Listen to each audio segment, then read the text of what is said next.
تمام، ما بيعملش حساسيه. طيب ايه هي عيوب ميلا تايم بالنسبه لي؟ اولا على الوش وانتي بترشي، يعني بترشي على الوش كده، الغاز اللي فيه ده فظيع، يعني بتحسي ان انتي مش قادره تاخدي نفسك.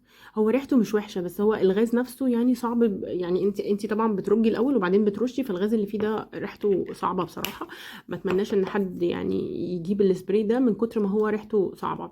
طيب ده اول، يعني اول بوينت. يبقى انا بالنسبه لي الجل افضل، يبقى انا مش هكرر تاني ان انا اجيب سبراي في سان سكرين. تمام. تاني حاجه، بالنسبه لي الحاجه الوحشه برضو ان هو طلع لي حبوب في وشي.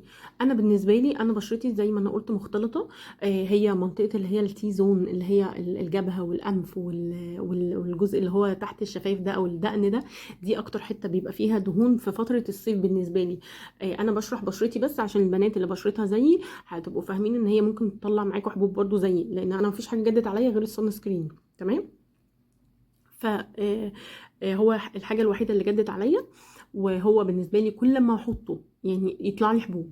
كل ما باجي نازله، انا ما بنزلش كتير، بس كل ما اجي نازله فاروح رشه السبراي يروح طالع لي وشي، لازم ارجع بحبوب تاني يوم الاقي كذا حبايه في وشي، فده اصلا مش العادي بتاعي. تمام. فهو بصراحه بالنسبه لي اكس، انا ما حبيتهوش، يعني وما اتمناش ان انا اكرر التجربه تاني. ممكن هو زيت شجره الشاي ده اكتر بتاع البشره الدهنيه، يعني او لو انتوا عارفينه، يعني هو بتاع المختلطه والدهنيه اكتر. انا يعني بشرتي مختلطه مايله للعاديه، تمام، مش مايله للدهنيه، فممكن يكون الناس اللي هي مايله للدهنيه ممكن يمشي معاكي اكتر. بس انا بالنسبه لي اللي بشرته زيي بلاش تجيبوه، بجد ما كانش تجربه حلوه. بص انا اوريكم بس امتصاصه، وامتصاصه حلو، ممكن يعني يبقى حلو معاكم في الجسم، لكن في الوش لا. يعني انتوا لو رايحين مثلا بسين او كده ترشيه على ايدك، يعني لو حد بيلبس مايوهات مفتوحه مثلا على رقبتك على كتفك على الكلام ده ماشي، لكن وشك بصراحه لا. انا عن نفسي يعني ما حبيتهوش. ده رايي فيه بكل امانه.